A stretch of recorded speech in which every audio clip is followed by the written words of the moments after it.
ಇವತ್ತು ನಮ್ಮೊಂದಿಗೆ women's blind cricket team ಮಾಜಿ ಪ್ಲೇಯರ್ ಹಾಗೂ ಈಗ ಜಾವ್ಲಿನ್ ಅಥ್ಲೆಟಿಕ್ಸ್ ಆಡ್ತಿರುವ ಬ್ಲೈಂಡ್ ಆದ್ರೆ ನಮ್ಮ ಸ್ಕೂಲಿಂದಾನೇ ನನಗೆ ಸ್ಪೋರ್ಟ್ಸ್ ಅಲ್ಲಿ ಇಂಟ್ರೆಸ್ಟ್ ಸ್ಟಾರ್ಟ್ ಆಯ್ತು.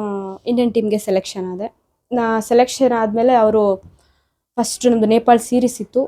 ಆ ಟೀಮ್ ಸೆಲೆಕ್ಷನ್ ಆದಾಗ ನಾನು ಬರೀ ಜಸ್ಟ್ ಪ್ಲೇಯರ್ ಆಗಿರ್ತೀನಿ ಬಿಡು ನಾನು ಅಂತ ಅನ್ಕೊಂಡಿರೋಳು ನಾನು.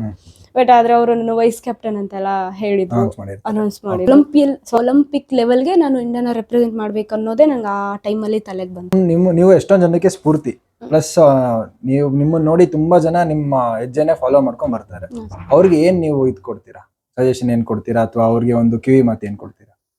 ಸರ್ ಅದೇ ಏನಂದ್ರೆ, ಇವಾಗ ಏನಾದ್ರೂ ಒಂದು ಕೈ ಹಾಕ್ತಿವಿ ಸರ್, ಒಂದು ಯಾವುದೋ ಒಂದು ಕೆಲಸಕ್ಕೆ ಕೈ ಹಾಕ್ತಿವಿ. ಸೊ ಅದಕ್ಕೆ ನಾವು ಒಂದು 4-5 ಸಾರಿ ಟ್ರೈ ಮಾಡಿ ಬಿಟ್ಬಿಡ್ತೀವಿ. ಎಷ್ಟು ಫಸ್ಟ್ ಟೈಮ್ ಮಾಡಿರ್ತೀವಿ, ಇಲ್ಲ ಇನ್ನೊಂದ್ಸರಿ ಮಾಡೋಣ ಅಂತ ಟ್ರೈ ಮಾಡ್ತೀವಿ. ಅದೊಂದು 4-5 ಸಾರಿ ಟ್ರೈ ಮಾಡ್ತೀವಿ.